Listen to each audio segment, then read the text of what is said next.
সমুদ্রের পাড়ে একটা ত্রিকোণা চাঁদের ওপর বসে আছেন এক বৃদ্ধা। দূরে উপচে পড়া সমুদ্রের ঢেউয়ের দিকে অপলক দৃষ্টিতে তাকিয়ে আছেন তিনি। সূর্যাস্ত দেখছেন, দেখছেন সাগরের ঢেউয়ের ওপর বেলা শেষের আলোর খেলা। না জানি কত হৃদয় ভাঙা কাহিনী, কত মন ভোলানো স্মৃতি ওই সাগরের অতলে চাপা পড়ে আছে। তার নিজের জীবনটাও যেন অনেকটা সাগরের মতোই। সৈকত সেদিন অনেক পরিবারেই বেড়াতে এসেছিল। বৃদ্ধার কাছেই বসেছিল এমন একটি পরিবার।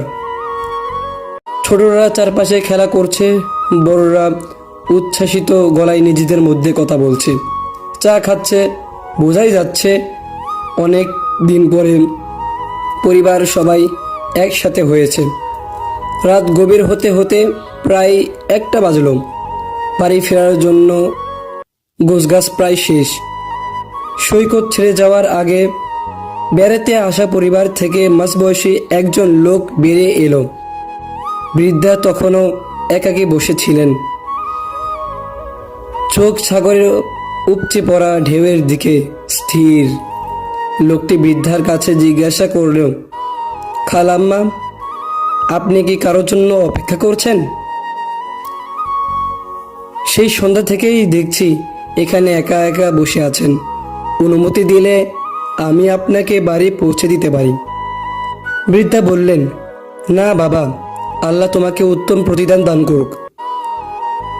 আমি আসলে আমার ছেলের জন্য অপেক্ষায় আছি। সে দ্রুতই চলে আসবে।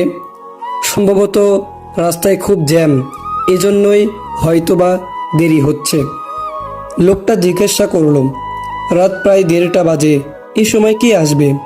বৃদ্ধা বললেন, তুমি ঠিকই বলেছ বাবা, কিন্তু আমি আমার ছেলের জন্য অপেক্ষা করা ছাড়া আর কি করতে পারি বলো?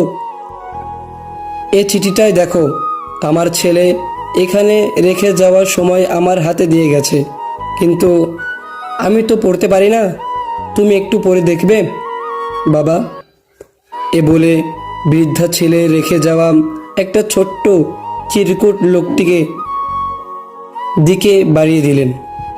ভদ্রলোকটি সেটি পড়তে শুরু করল।